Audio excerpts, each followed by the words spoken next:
should start off by saying the greatest being politicians, the greatest deprivation in prison is deprivation of freedom of speech. So we came out of prison and soon thereafter we went to Parliament. And after 2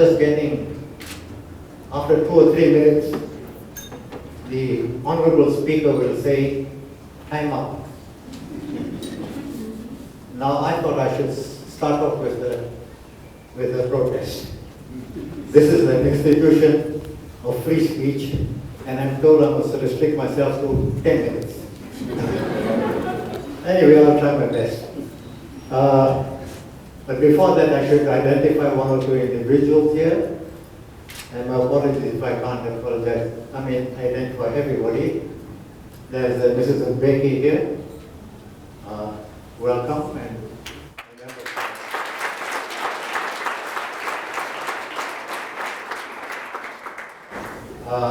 unfortunately, sitting next to her is somebody I didn't want to, but now I'm forced to identify him. He's Dr. Yusuf Fahad.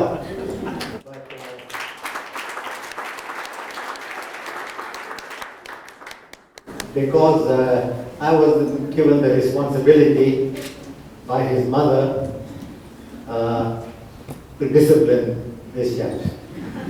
So in the process, I was regarded as the 6th son. I was the elder brother, and it was quite a task to discipline him. But we succeeded. Well, having said that, ladies and gentlemen, I haven't got a particular topic to deal with. So what I think I should do is to briefly mention some of the trials that we went through, some of the court cases. And I won't mention all of them. But I think I should start off with the Orange Free State. I was arrested. I don't think most of you know that in apartheid time, I'm not talking about all the discriminatory laws that apply to all the people who are not white. I'm just talking about some of them. Indians were not allowed to move from one province to another without permits. To be found in another province is a criminal offense. The Free State did not allow Indians at all. So in 1955, I went to the Free State and I got arrested. When they took me to the police station, the station commander says, "This is the first time in my life I have seen an Indian."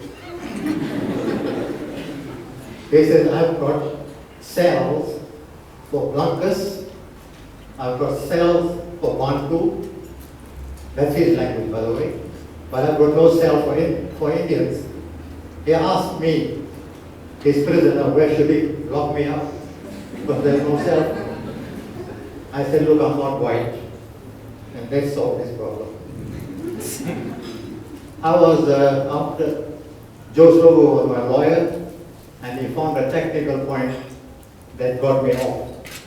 Otherwise I would have gone to jail. But when I was found guilty of being in a colored location in Bloemfontein, and I was charged 10 shillings, one branch. Come to the Defiance Campaign trial, that was the first major trial of 1952, where there were 20 accused.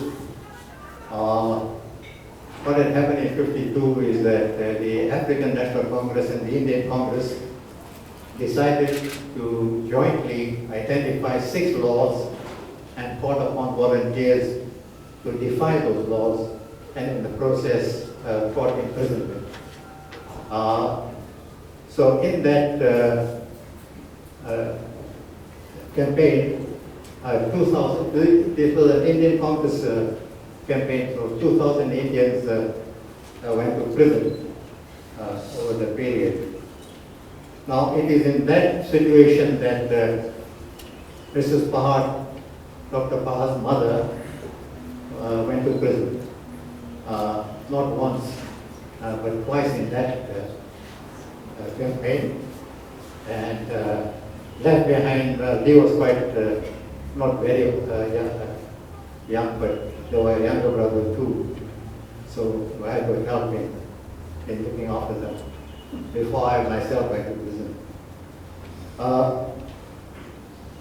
So the defiance campaign was 20 of us were used, and we were found guilty under the Suppression of Communism Act for having this defiance campaign, and we were sentenced to 9 months imprisonment, all suspended. Then we'll fast forward to the treason trial,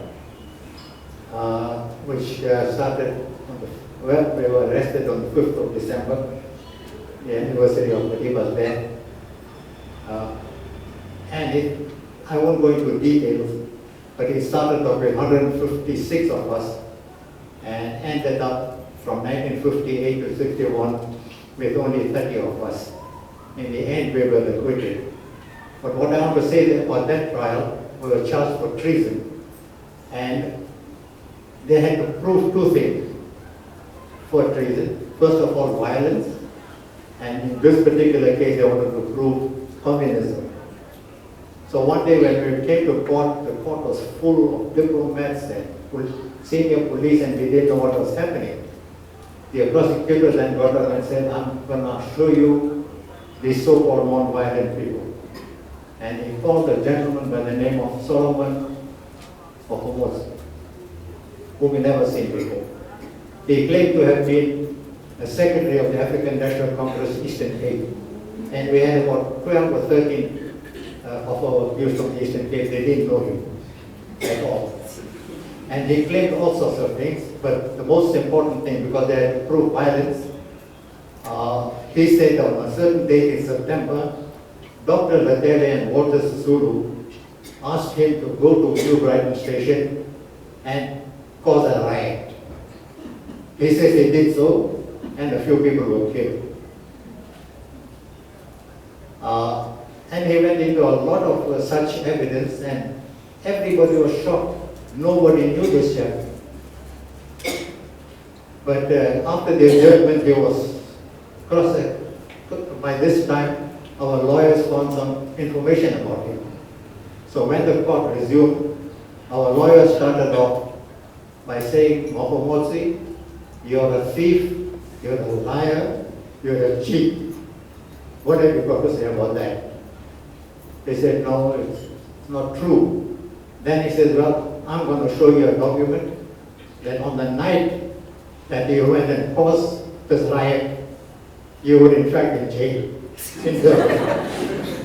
And this is a letter that you wrote, the original letter, you wrote to a lawyer in Durban to defend you.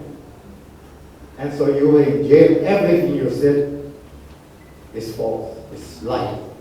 So that destroyed the violence part. Now to prove communism, they brought Professor Murray from the University of Cape Town. And he was given a document after document confiscated from our offices and our homes. And every document he was given, he said, communism, undiluted communism, off-the-shoulder communism, everything. He was then given a document. What do you say about this? He said, communism. Do you know who wrote it? No. This was the doctoral thesis of Minister Pete Kurano. But then he went on. And later on he was given another document. And then he said, what do you say about this? He says, communism. Obvious. Do you know who wrote it? No. You wrote it. So that destroyed the communism part of it. So after sitting in court for 4.5 years, we were acquitted.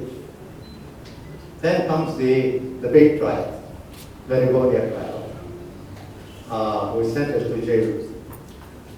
Now at that time there was a law that allowed the police to detain political suspects for 3 months at a time in complete isolation. no lawyers, no visitors, no newspapers, no books. The only visitor you get, you're not even allowed to talk to the people with whom you're arrested. The only visitor you had are the police. And every time the police come, they come pretending to read something and they said, look, give me this bit of information. If you don't, you're going to hang. Now you're alone in your cell. And at that time, in jail we struggled quite a bit.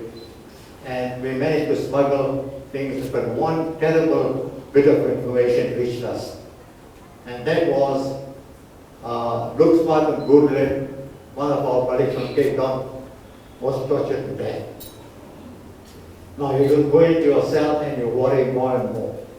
What is going to happen to me? Am I going to die? In the process, my colleague, one of the rewarded writers, Governor Petty, his hair started turning white. And we got very worried because we have heard that under tense situations, people sometimes tend to lose their hair, others' hair turns white. Now we can't talk to him, so we have more sleepless nights. His hair has turned white. What has happened to him? Has he been tortured? Has he broken down? But you can't talk to him. But again, in jail, you do have an opportunity to have a few words. And I asked him, what has happened? Has he broken down? Have you given information? No, nothing of the sort. My black hair dye has gone.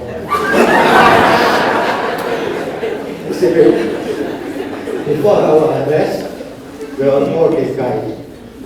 As Madiba was a farm laborer, Governor and Baby, Raymond McClower, Wilton and Quay, they were all farm laborers working on the farm in Livonia. So all these guys, me, 30 years of my life I was an Indian, and after 30 years I was converted into a Portuguese.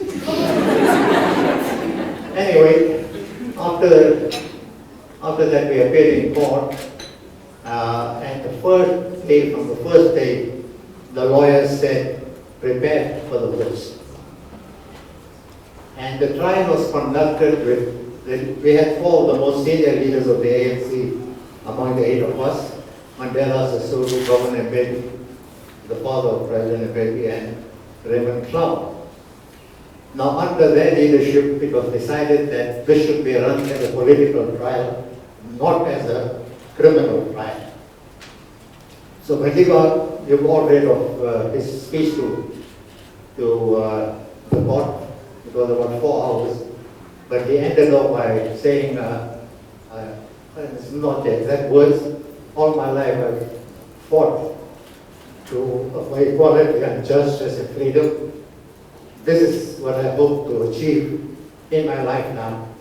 And if need be, this is what I'm prepared to die for. But he set the tone of the defense in that speech. In other words, those of us who had to go to court, to evidence, took the cue from him, from his speech. You don't apologize for what you have done. You proclaim your political beliefs. You don't volunteer evidence if it's not there. But if there is evidence, you don't dispute it. But that is how the trial was conducted. And until the very last day, the expectation among prisoners and among our lawyers was death. Now at that time, the court procedure was, the judge would say, accused number 1, before I sentence you to death, have you got anything to say? So you must remember, we went to court expecting the death sentence, and so did our lawyers. And Madiba had prepared just a few sentences which are published in the book, which he was going to tell the court. Again, repeating what he had said. This is what I stood for, and this is what I prepared to die with. But fortunately, the death sentence didn't come. there was a collective sigh of relief when they said life imprisonment. So on the same night of our sentence, we were 8 of us accused. The eighth accused was White, Dennis Goldberg, and then apartheid, of course, he couldn't be on Robben Island. He was kept with other white political prisoners in Victoria. The 7 of us were handcuffed, leg irons, put on the aeroplane, and the next morning we landed on Robben Island. Now I'm not going to go into all the details of Robben Island. We spent 18 years on Robben Island, that is the remote area, and the rest on at Baltimore prison. After 18 years, 5 of us were transferred to Baltimore prison. So all in all, Madiba was in jail for 27 years. I was in jail for 26 years because I got a discount. Anyway, so Robben Island, just 1 or 2 things and I'm going to finish there. Of the 7 of us, at the age of 34, I was the youngest. Governor Mbeki, 20 years my senior, Sisulu, 18 years my senior, Madiba, 10, 11 years my senior. And there were discriminatory laws. Indians and Dalits were treated differently from Africans. So the first thing we had to do on that cold winter's day is to change into prison clothes. All my colleagues, because they were Africans, they had to wear short trousers. I was given long trousers, because Indians and Dalits were given long trousers. The rationale behind long trousers, or short trousers, is all Africans, regardless of age, were treated as boys. So you had little children in those days talking of my garden boy, my kitchen girl. Unfortunately, that type of language still exists. And boys, of course, wear short trousers. So all my leaders and seniors had to wear short trousers. I had to wear long trousers. The next day, breakfast. I was given, it was porridge, soup, coffee. I was given a little more sugar than Madiba, but less than Dennis Goldberg. But Dennis Goldberg was in Victoria. I was given a quarter loaf of bread every day. Madiba didn't get bread for 10 years. That was it. In the beginning, we were writing 1 letter, 1 visit every 6 months. But by the time I finished my 26 years, I was writing 40 letters and 30 visits. We worked, and this is where I'm going to conclude, we worked at the quarry with pick and shovels for 13 years. As soon as we arrived on Robben Island, Madiba had said, on behalf of the leadership, we are no longer leaders, we are prisoners. We don't make policy, we don't give instructions. Oliver Tambo, Chief Resident, was still alive, Joe Slovo, Oliver Tambo, those are people who make policy. We are ordinary prisoners. And that's how they behave. Every prison show they did. You know, there was the most menial things, like on Robben Island in the single cells, there are no flush toilets. So you have your buckets. Madiba, of course, people offered to do that for him, he refused. But not only that, there was a time when most of us went down with flu. We couldn't get up. Madiba was still fresh. He went from cell to cell together with the 2 or 3 others who were still fresh, taking our buckets, emptying them, washing, and putting them in the sun.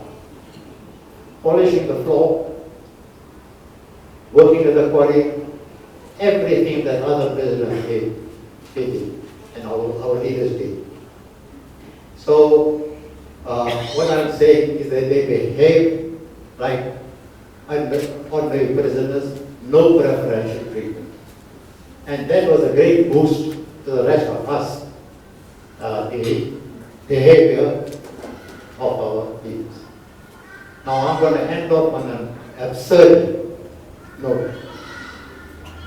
Because we could not communicate with our colleagues in the communal cells, with our hundreds and hundreds of them, in order to save our studies, because those of us who were given permission to study, we could not abuse our study privileges. So we used to write our messages on toilet paper. And a lot of them got caught. So there was a whole basket of things that were caught. So they then decided to restrict that. Governor Becky, who was the oldest among us, and we had said he should not come out to work, he was given the task. Every morning he should count 6 leaves of toilet paper and give it to us, and in the afternoon another 6 leaves, to prevent us from using toilet paper for communication purposes. But I could go on and on. I think I should stop there. Time is against us. All I can say is that we, of course, Roman Island is not, any prison is not easy, but we are always asked, what kept up your morale? One of the things, of course, there was always, for 16 years we didn't have newspapers, we had to smuggle. But what kept up our morale is that the government did not succeed in crushing our struggle. And there was international solidarity. But most important of all is the knowledge that we were protected on Roman Island. No policeman could come to Roman Island and start shooting at us. Always the knowledge that while we were safe, our colleagues were not. They were killed, they were tortured, they were hanged, assassinated. We were safe, we were protected. And that is what we had in mind all the time, that helped to keep up our morale. So we regret, the biggest regret is, come April '94, our comrades who sacrificed the most did not live to see freedom. So many of them tortured to death, assassinated, and I don't want to go into names, but there were so many of them. With that we succeeded. In '94, the biggest achievement in April '94 was, for the first time in our lives, we could win back our dignity as ordinary human beings, not as Indians, colors, Africans, whites. I had a little board here we made, which you may not have seen, but I'll just say that board says, and this is a replica of the board that was all over the show, Europeans only, non-Europeans not allowed. There's even a board that said non-Europeans and dogs not allowed. So that board is here, a replica of the board. So they had reduced people who were not white to the level of animals. So I come back to that. You'll have time to see that after this. I come back to that. April '94 brought us dignity. You don't see this anymore. We are all equal. And the greatest thing for us today is when we see this, all of you, which was not possible before '94. All of you are doing that.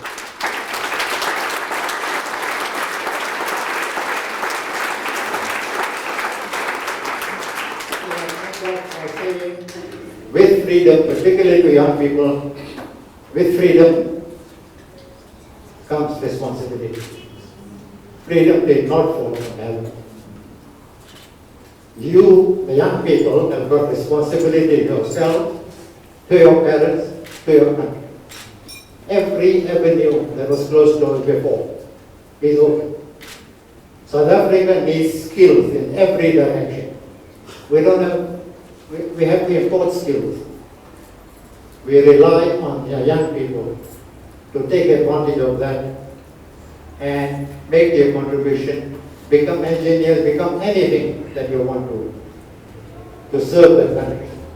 And we look upon you, the future is yours, and the whole of South Africa and the world depends on you. Thank you very much.